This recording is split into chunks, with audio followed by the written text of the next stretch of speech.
দেখেন এখানে কী করে তাবিজ রেখে যায়। হ্যাঁ, বৃহস্পতিবারে কি শুক্রবারে তাবিজ রেখে গেল, তারপরে পরের শুক্রবারটা এসে যে কোনো একটা যা পেলো নিয়ে গেল। তবে আজকে আমি একটা কথা তোমাদেরকে বলি, যে জায়গাগুলো আমি যাই, লোকমুখে প্রচলিত আছে বলে যে কথাগুলো তোমাদেরকে বলি, সেই কথাগুলো কিন্তু, সেই ইনফরমেশনগুলো কিন্তু বহু প্রাচীনকাল ধরে হয়তো চলে আসছে, সেগুলো কিন্তু লোকমুখে প্রচলিত হয়ে আসছে। সেগুলো কিন্তু তোমরা যদি কোনো ইতিহাসের পাতায় খোঁজ করো বা গুগল সার্চ করে খোঁজ করো, সেগুলো হয়তো মিলবে না। কারণ hello everyone, this is Papiya and welcome to my channel and another new mini blog.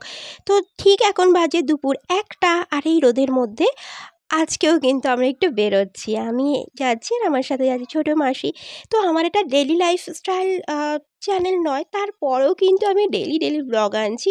হ্যাঁ, এটা ঠিক কথা, আমার লাইফস্টাইলের ব্লগ আমি তোমাদের সাথে শেয়ার করি না, সেরকম কিছু নেই। বাট এই যেখানে আমি যাই আর কি, এটা on kind of travel blog channel হয়ে গেছে বলো। প্রায় দিনই কোথাও না কোথাও যাচ্ছি আর সেটা তোমাদের সাথে শেয়ার করছি। তো চলো, আজকেও আর একটা জায়গায় তোমাদেরকে আমি নিয়ে যাচ্ছি।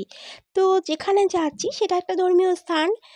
ওখানে আমরা একটু ভাবছিলাম গিয়ে পুজো দেবো, তাই জন্য দেখো যাওয়ার আগে কিন্তু আমরা এই পুজোর থালাটা রেডি করে নিচ্ছি। পুজোর থালাটা মাসি রেডি করছে, আর যেহেতু আমি ভিডিওটা বানাচ্ছি, এই দেখো এখানে যেখানে আমরা পুজো দিতে যাচ্ছি ওটা কিন্তু একটা মাজার বা পীর বাবার স্থান যাই বলো না কেন। হ্যাঁ, জায়গাটা কিন্তু টোটালি একটা মুসলিম স্থান, কিন্তু সেখানে কিন্তু আমরা হিন্দু হয়েও কিন্তু পুজো দিই। তো জায়গাটা খুব একটা দূরে নয় আমাদের বাড়ি থেকে, ওয়াক ডিস্টেন্স এই 5 থেকে 7 মিনিট।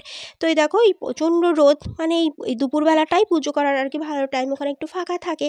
তো এই বেরিয়েই একদম ডান দিক থেকে সোজা হেঁটে যাচ্ছি, আর এই দেখো দুপুরবেলায় দোকান টোকান বন্ধ। আর স্কুলে তো এখন পরীক্ষা চলছে, সরকারি স্কুলগুলোতে বাচ্চারা ফিরছে। তো প্রথমেই দেখো এই ফুট ব্রিজটা পড়ে, এর উপর দিয়ে গাড়ি যায়, নিচ দিয়ে কিন্তু মানুষ হাঁটাচলা করে। তবে বর্ষাকালে এখান দিয়ে হাঁটা চলা যায় না। আর এটা একটা ঠিক 3 মাথার মোড়। আর ওই রাস্তাটা একটু ক্রস করলে সামনে এসেও পড়ছে হচ্ছে এই রেল ব্রিজটা। তো এখান থেকে ট্রেন যায়, আর নিচ দিয়ে আগে না ছোটোবেলায় খুব ভয় করতো। আর দেখো কথায় কথায় আমরা কিন্তু আজকবিতলায় চলে এসেছি। তো এই জায়গাটার নাম হচ্ছে আজকবিতলা। আর এইটা হচ্ছে সেই আজকবিতলার বিখ্যাত প্রাচীন তেঁতুল গাছ। দেখলে এটার গোড়াটা কত মোটা। বলা হয় এই গাছটা নাকি 200-250 বা তারও বেশি পুরনো। আর এই গাছের তেঁতুল কিন্তু একদম রক্তের মতো টকটকে লাল, মানে কাঁচা অবস্থাতেই। আর খেতে কিন্তু খুব মিষ্টি। এই গাছটাতে না প্রচুর হনুমান থাকে, পাখিও থাকে। তবে আজকে এসে কোনো হনুমান আমার আর চোখে পড়লো না। অনেক বড় গাছটা। এই গাছটা নিয়ে জানো তো অনেক কথা কিন্তু প্রচলিত আছে। আর এই গাছের এই যে গা ঘেঁষে ওখানে ওই মাজারটা রয়েছে, ওখানেই কিন্তু পুজো করা হয়। মানে এখানে হিন্দু মুসলিম উভয়েই কিন্তু সমবেতভাবে কিন্তু এই জায়গাটাতে আসে এবং নিজের মতন করে কিন্তু তারা পূজা অর্চনা করে।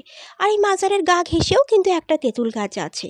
তবে এই তেঁতুল গাছটা ঠিক কত পুরনো জানি না, এটার গোড়াটা অতটা মোটা নয়। আহ, এটার আগে না ডালগুলো অনেক নিচের দিকে ছিল। আর দেখো এখানে আমরা আসার আগে হয়তো কেউ পুজো করে গেছে। আর এই দেখো এই গাছের গোড়াটা সুন্দর করে বাঁধানো রয়েছে, আর গাছের গোড়ায় বা গায়ে দেখো তেল সিঁদুর লাগানো রয়েছে, মানে এখানে কিন্তু পুজো হয়। আর এইটা হচ্ছে সেই পীর বাবার কবরস্থান। দেখো এই যে এটা চারিদিকে যে ব্যারিকেডটা করা রয়েছে, এর মধ্যেও কিন্তু অনেক মানুষ ঢিল বেঁধে তাদের মনস্কামনা প্রার্থনা করে। বলা হয় এই জায়গাটা কিন্তু ভীষণ জাগ্রত, মন থেকে কিছু চাইলে নাকি আজগবি বাবা কিন্তু নাকি তাকে ফেরায় না। তো এখানে অনেকেই কিন্তু তাদের মনস্কামনা পূরণ করার জন্য এখানে আসে আর ঢিল বেঁধে যায়। তবে মনস্কামনা পূরণ হওয়ার পর নাকি সেই ঢিলটা এখানে এসে খুলে দিয়ে আবার পুজো দিতে হয়। আর পাশে আছে একটা প্রণামী বাক্স, যেটা যেখানে আমরা যখন মন্দির টন্দির যাই তখন ওখানে প্রণামী বাক্স থাকে, ঠিক সেরকম। আর এই জায়গাটায় না একটা অদ্ভুত শান্তি আছে জানো তো। এখানে এত মোটা মোটা গাছের ছায়ার জন্য না ভীষণ সুন্দর লাগছে, মানে এত গরমের মধ্যেও না এখানে একটা অদ্ভুত একটা শান্তি কিন্তু উপভোগ করতে পারছি জানো তো। মাধ্যমিক পরীক্ষা বা উচ্চ মাধ্যমিক পরীক্ষার আগে কিন্তু ছাত্রছাত্রীরা এখানটাতে আসে তাদের মনস্কামনা পূরণ করার জন্য। আর তারপর যখন তারা পরীক্ষায় পাশ করে যায়, তারপর কিন্তু তারা এখানে এসে আবার ঢিলটাকে খুলে দিয়ে যায়। আর যারা পরীক্ষায় পাশ করে আর কি। যখন স্কুল থেকে ফিরতাম না, 11-12 পড়তাম, ঠিক এর পাশ দিয়েই আমি যেতাম, তখন দেখতাম অনেকে এসে এখানে পুজো করে। তো যাই হোক, পুজোর থালাটা রেডি করানো হয়েছে, আর একটাই থালা নিয়ে এসেছি আমি আর মাসি। তো এই যে এই জায়গাটা দেখছো, পার্টিকুলার এই জায়গাটাতে আমরা পুজো করব। আর বাইরের দিকে যে ঢুকতে যে তেঁতুল গাছটা, ওখানেও কিন্তু পুজো করা হবে। আর সত্যি কথা বলতে এটাই বোধহয় সেকুলারিজম বা ধর্মনিরপেক্ষতা। আমরা তো 25শে ডিসেম্বর বা বড়দিনে চার্চেও গিয়ে থাকি। আবার বৌদ্ধ পূর্ণিমার দিন কাছাকাছি যদি কোনো বৌদ্ধ মন্দির থাকে আমরা তো সেখানেও যাই। তবে হ্যাঁ, সেখানে হয়তো আমরা পুজো করি না বা পুজোর সামগ্রী নিয়ে যাওয়া হয় না। আর এখানে না আমাদের পুজো করার অনুমতি আছে, তো আমরা এখানে এসে আমাদের মতন করে কিন্তু পুজোটা করি। আর আজকে না আমাদের এখানে মানে আসবো সকাল থেকে ডিসাইড করিনি, কারণ এখানে এলে সবার আগে যেটা নিয়ে আসো সেটা হচ্ছে দুধ। দুধটা কিন্তু এখানে গাছের গোড়ায় কিন্তু দেওয়া হয়। যে দুটো যে গাছ রয়েছে, ভেতরে একটা বাইরে একটা, দু জায়গাতেই। তো যেহেতু দুধ ছিল না, তাই যা যা জিনিসপত্র পেয়েছিলাম হাতের কাছে সেগুলো নিয়েই কিন্তু আমরা স্নান টান করে চলে এসেছি এখানে পুজো দেওয়ার জন্য। আর ভগবানকে যেভাবেই ডাকা হোক না কেন, বলা হয় মন থেকে ডাকলে ভগবান সাড়া দেয়। তো যাই হোক, টোটালটাই কিন্তু বিশ্বাসের উপর নির্ভর করে থাকে। তো এবারটা তোমার উপর নির্ভর করে তুমি ভগবানকে কিভাবে ডাকবে। এই দেখো, এইভাবে আমরা কিন্তু এখানে পুজো করছি। আর এখানে বুঝতেই পারবে প্রচুর মানুষ কিন্তু এখানে আসে পুজো করার জন্য। তবে এই জায়গাটার সম্পর্কে না অনেক কথা কিন্তু প্রচলিত আছে। তো এই যে প্রথমেই বলি যে তেঁতুল গাছগুলোর কথা, যেগুলোর তেঁতুল কিন্তু রক্তের মতো লাল। এখানকার তেঁতুলকে কিন্তু প্রসাদ হিসাবে দেখা হয়। আর এই তেঁতুলকে কিন্তু আগুনের কাছে নেওয়া হয় না। তো বলা হয় যখন ইংরেজ আমল ছিল, তখন ইংরেজ সরকার কোনো সরকারি কাজের জন্য এই তেঁতুল গাছটা নাকি কাটার নির্দেশ দিয়েছিল। তো সেই মতো এখানে লোক নিযুক্ত করা হয়, আর আদেশ করা হয় গাছের ডালগুলো যেন কেটে তারপর গাছের গোড়াটা কাটা হয়। তো কাটা তো দূরের কথা, যে লোকই ওই তেঁতুল গাছে চড়েছে আর কোপ দিতে গেছে গাছের ডাল কাটার জন্য, তারই নাকি মৃত্যু হয়েছে। এরপর নাকি একে একে বহু লোক কিন্তু তাদের প্রাণ হারিয়েছে।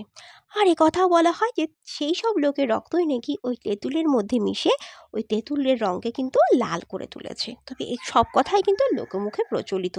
এটার সত্যি কতটা সেটা কিন্তু বলতে পারবো না। তবে হ্যাঁ, এটা অনেক প্রাচীন গাছ, এটা তো দেখেই বলা যেতে পারে। আর ওই দেখো, গাছের মধ্যে কিন্তু অনেক ঢিল বাঁধা আছে। তবে আজকে আমি একটা কথাই তোমাদেরকে বলি, যে জায়গাগুলো আমি যাই, লোকমুখে প্রচলিত আছে বলে যে কথাগুলো তোমাদেরকে বলি, সেই কথাগুলো কিন্তু, সেই ইনফরমেশনগুলো কিন্তু বহু প্রাচীনকাল ধরে হয়তো চলে আসছে, সেগুলো কিন্তু লোকমুখে প্রচলিত হয়ে আসছে। সেগুলো কিন্তু তোমরা যদি কোনো ইতিহাসের পাতায় খোঁজ করো বা গুগল সার্চ করে খোঁজ করো, সেগুলো হয়তো মিলবে না, কারণ এগুলো তো মানুষের বিশ্বাস। তাই মানুষ বিশ্বাসের জোরেই বছরের পর বছর কিন্তু সেই জায়গাগুলোর যায়, পুজো অর্চনা করে। তবে তোমরা কিন্তু চাইলেই মাজারে আসতে পারো, মাজারটা খোলা থাকে একদম সকাল থেকে সন্ধে অবধি। চলো আরও এদের কিছু এখানে কি কথা হয়, যেটা তাবিজ মাজার রেখে যায়, সম্পর্কে হ্যাঁ। প্রচলিত শুনে বৃহস্পতিবারে নাও। কি শুক্রবারে তাবিজ রেখে গেল, তারপরে পরের শুক্রবারটা এসে যে কোনো একটা যা পেলো নিয়ে গেল, বুঝেছি? ওই দেখ রেখে গেছে, ওই দেখ তাবিজ রেখে গেছে, ওইটা নিয়ে ফটোটা, ওইটা দিক যেখানে তাবিজ রেখে যায়। তারপরে দেখেছো তো, এখানে কিন্তু ঢিল বাঁধা রয়েছে, মানে কেউ তার মনস্কামনা আসলে আমরা পূরণ তো করে ওখানে কালো মনে ঢিলটা আসি বেঁধে না, গেছে। ওইটা তারপর হয়তো সে আর ওরকম দেখে আসেনি গেছে, বা তো এখন পরে তার নিয়ে যাবে, মনস্কামনা পূর্ণ হয়তো হয়নি, একটু তাই মাটিটা কিন্তু দিয়ে ঢিলটা বন্ধ করে গাছের দিয়ে ডালেই গেছে। রয়েছে। জায়গাটা না অদ্ভুত একটা শান্তি আছে, জানো তো। আর সত্যি কথা বলতে, যখন চারিদিকে শুনি না ধর্ম নিয়ে হাহাকার হচ্ছে, তখন এই জায়গাটা আমার এত ভালো লাগে। দেখো, মানবতার চেয়ে বড় কোনো ধর্ম কিন্তু নেই। আর এই জায়গাটা বোধহয় তার একটা দৃষ্টান্ত। তো দেখো, কথায় কথায় মাসের কিন্তু পুজো হয়ে গেছে। এবার আমরা ওই নিচের দিকে যে তেঁতুল গাছটা আছে, ওখানে গিয়ে কিন্তু একটু পুজো করে তারপর বাড়ির দিকে চলে যাব। এই দেখো, এখানেও কিন্তু পুজো করা হয়। দেখো, প্রচুর কিন্তু এখানে মোমবাতি জ্বালানো হয়, তাই দেখো গলে গলে পড়ে আছে, তার দাগ রয়েছে।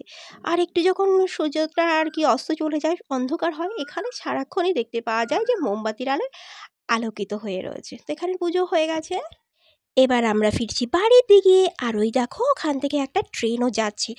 ওই যে রেল ব্রিজটার উপর দিয়ে কিন্তু ট্রেনটা চলে গেল, আর ঠিক নিচ দিয়েই কিন্তু সোজা হেঁটে আমাদের বাড়ি। 5 মিনিট মতো লাগবে কিন্তু ওখান থেকে বাড়ি যেতে। আর এই হচ্ছে আজকের প্রসাদ। তো আজকের প্রসাদে ছিল বাতাসা শুধু।